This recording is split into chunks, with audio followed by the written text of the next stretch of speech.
Now, as you might have heard, Israel has halted all humanitarian aid entering the Gaza Strip after Hamas militants rejected an extension to the first phase of the ceasefire deal. This is, of course, a multi-part ceasefire that came into effect weeks ago.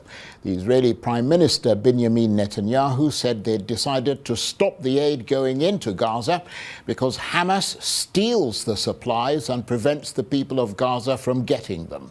He said the group uses these supplies to finance its terror machine, which is aimed directly at Israeli civilians, something he said was unacceptable. And rather ominously, he said he would take further steps if Hamas continues to hold Israeli hostages. Well, several Arab nations have condemned Israel's decision, with Qatar accusing Israel of using this as a weapon of war. And the head of the UN's Palestinian Refugee Agency, UNRWA, reiterated that the latest Israeli blockade was endangering the lives of already exhausted Palestinian civilians. Well, with me now in the studio is the Israeli ambassador to Nigeria, Michael Freeman. Thank you very much indeed for coming in.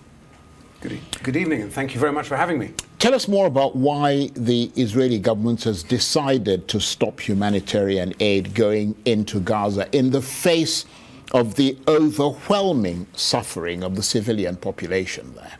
Well, we made the decision to stop aid and to stop supplies going into Gaza because Hamas are stealing it. We've seen on TV Hamas terrorists getting onto the trucks, stealing it. They use that aid for themselves. They supply their own fighters. They sell it. They sell it at extortionate prices in order to fund their terror machine. We've seen that there is no famine in Gaza. There is plenty of food in Gaza.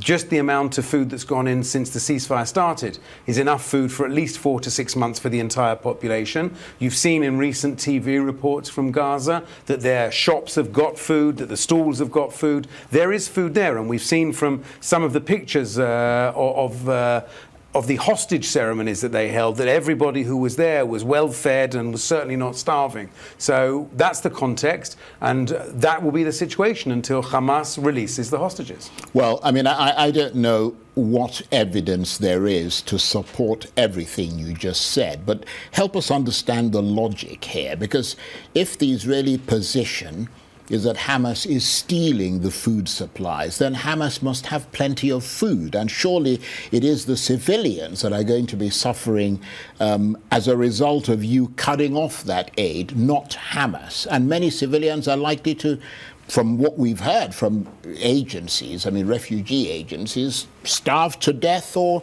die from a lack of medical supplies. Well, no one's saying that anyone's going to starve to death. There is no one saying that there's a starvation or a famine going on at the moment. None of the agencies are saying that. They are saying that they may be concerned. We're saying there's enough food for at least 4 to 6 months there for the entire population. But when Hamas steals it, they then do get it to the civilian population, but they sell it to them. Aid which is meant to be being given for free is being stolen, is being sold at inflated prices. It is being used as a weapon to say to people, either support us or we won't give you your food. But if they're stealing all that food, how are they able to, I mean, how is it that the populace, the way that you said it, has that much, because they haven't got that much money. I mean, where are they getting money from? So they give it to them for an inflated price, but they also threaten them and say, we will give you food if you support us, if you don't rebel against us. Remember, we've seen in Gaza, because of the actions of October 7th, because of the terror attack of October 7th by Hamas, the actions that Israel took has led to very significant destruction in parts of the Gaza Strip. We know that Hamas booby-trapped huge amounts of buildings, and therefore there is this huge destruction in Gaza, and the population is not happy with Hamas. The Palestinian population is angry about what happened on October the 7th and the consequences of October the 7th, and therefore, in order to make sure they don't rebel, they use food as a power, and they use these things as a power over them. We are confident, we believe, we understand from the calculations that we've run, there is enough food there for 4 to 6 months. Well, to be clear, and I'm sure you know this, according to international law, preventing food and humanitarian aid is potentially a war crime that could potentially grow to become part of a genocide. But that doesn't particularly bother Israel, does it? Well, international law absolutely bothers us, but we believe that under Section 23 of the Fourth Geneva Convention, that stopping aid that is going in, that is being diverted to Hamas, that is being used to help fund their military and their war machine, is perfectly legal and is not a war crime. What is a war crime is Hamas holding our hostages, is Hamas not allowing the Red Cross to go and visit the hostages, and Hamas is absolutely using starvation as a tool against the hostages. We've seen the pictures of the Israeli hostages that have been released by Hamas. They've lost 40-50% of their body weight. They've lost 30-40 kilos. There was on TV this week one of the hostages, Eli Sharabi, who said that when he was there, that for a year and a half, they used food as a torture technique, that he would have 1/4 of a pita bread every day. That would be it if he was given food.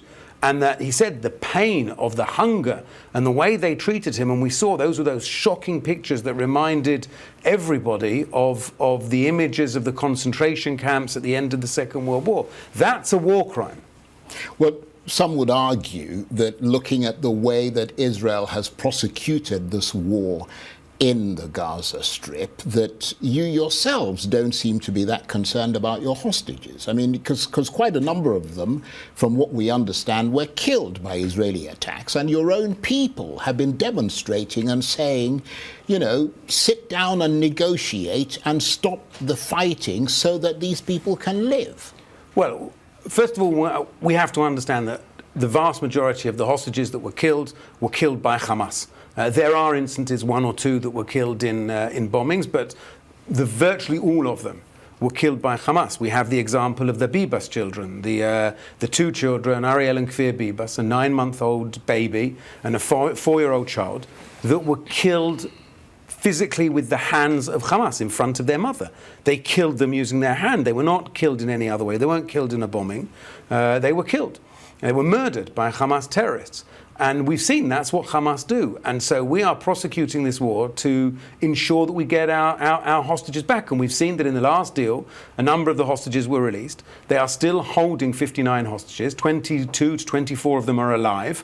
And we're demanding they come back. And we should be very clear that Steve Witkoff, the American emissary on this issue, has proposed that we carry on with the ceasefire, that half of the hostages are released now, and that during Ramadan and Passover, the two festivals coming up, we continue the ceasefire, half released at the beginning, and we continue conversations about afterwards until we release more hostages as we go along. Israel has accepted that framework.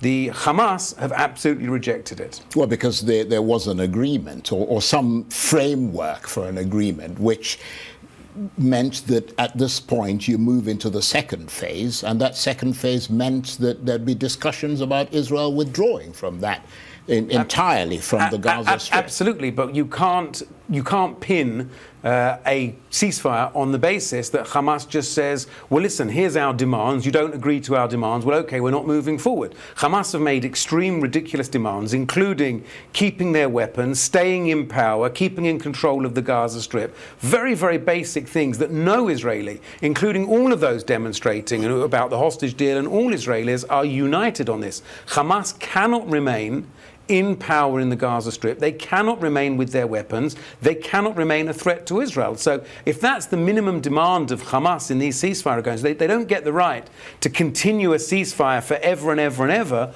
while making demands that nobody, including the majority of the Arab world, agree with. The Arab world have also been clear that Hamas can't remain in control of the Gaza Strip, that we have to have them de-armed, and therefore that's the problem here. And that isn't a way to say, well, okay, until you agree to this, there's no continuation of the ceasefire. That's ridiculous. There has to be a reasonable conversation, and at the moment, Hamas aren't doing that. Well, I'm going to come in a minute to what the Arab governments are trying to do in the Gaza Strip, but isn't the substantive point of this Israeli position to try to provoke Hamas into breaking the ceasefire? Because, I mean, it's long been suspected that Israel doesn't want to get to the next stage, which would see all its forces having to pull out of the Gaza Strip. I mean, you don't want to leave the Gaza Strip. We have absolutely no territorial desire over the Gaza Strip. We do not want to be there. Remember, we left in 2005. There hasn't been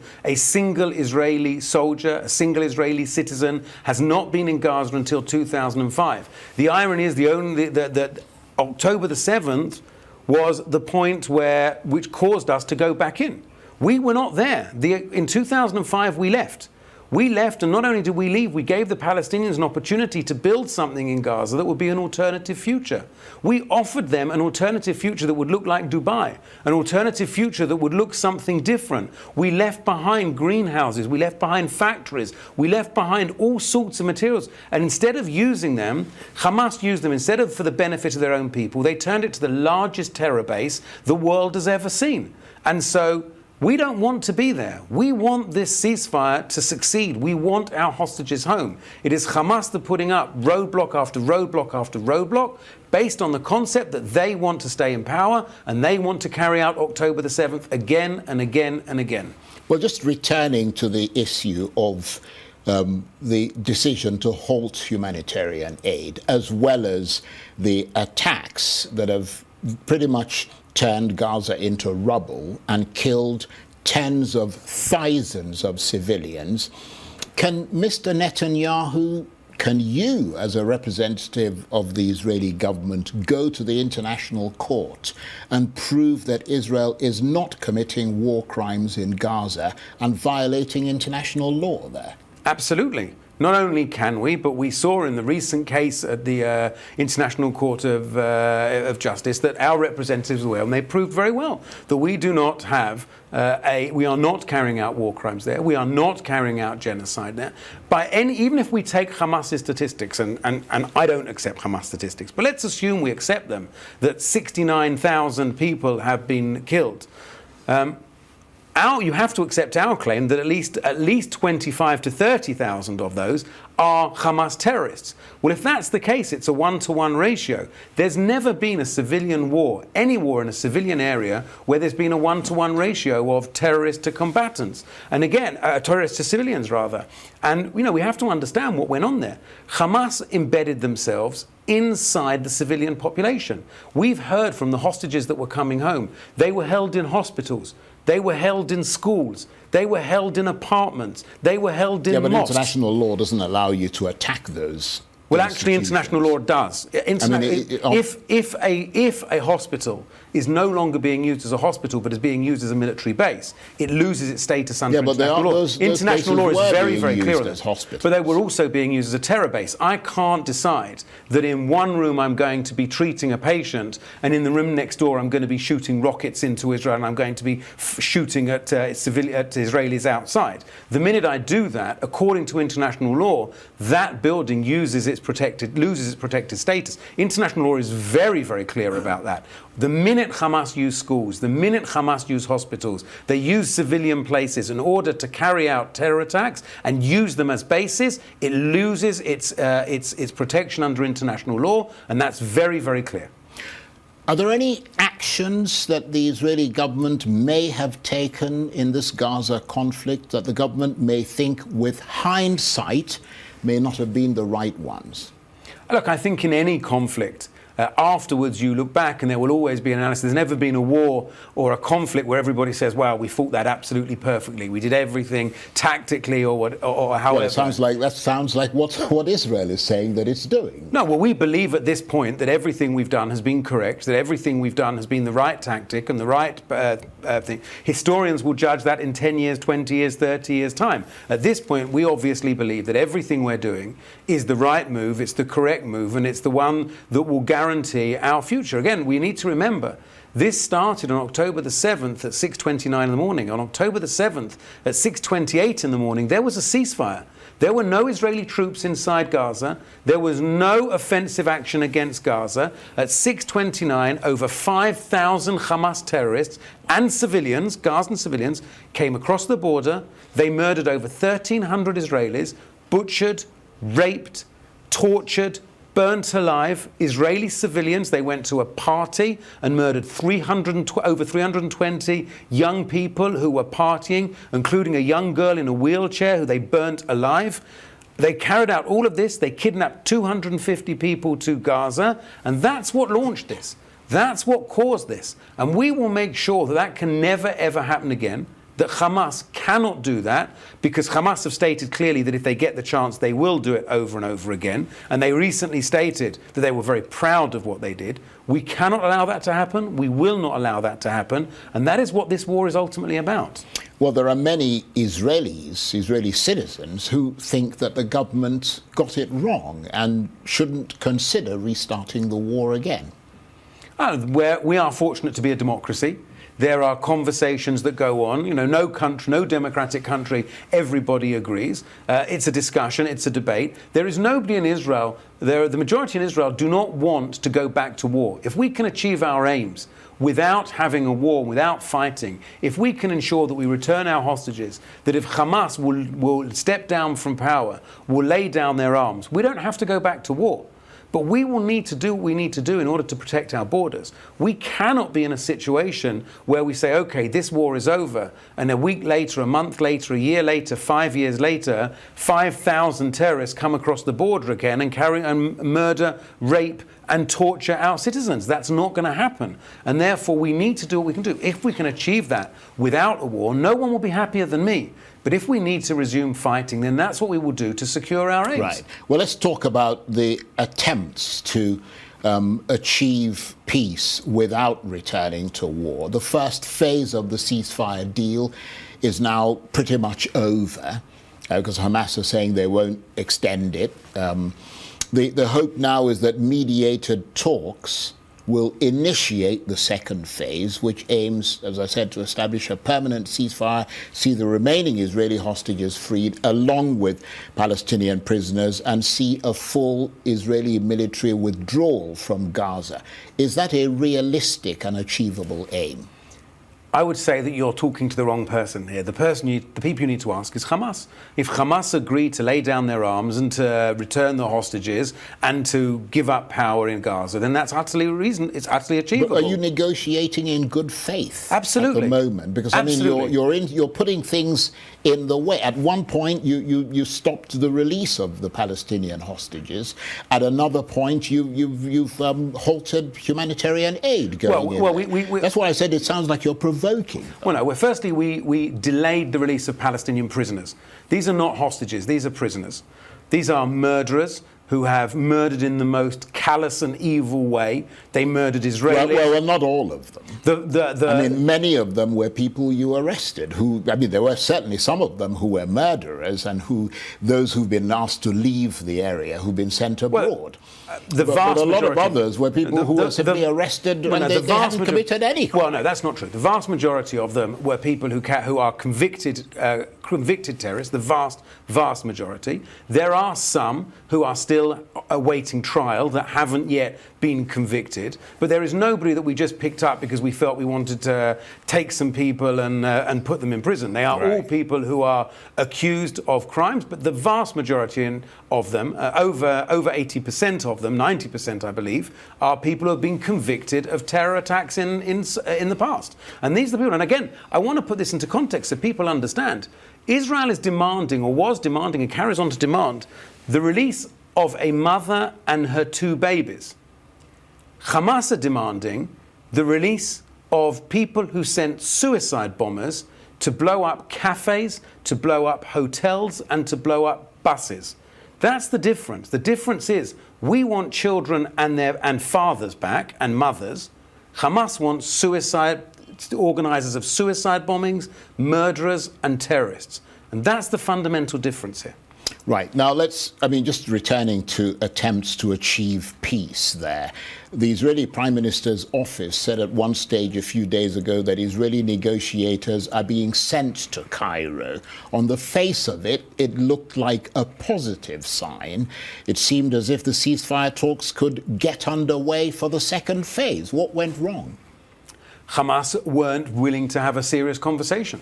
Yeah, but that was the next phase. Well, but Hamas aren't willing to have a serious conversation. If Hamas's starting point is, we're not giving up our arms, we're going to carry on in control, and we're going to carry on arming for another October the 7th, then there's not really a serious conversation to have there.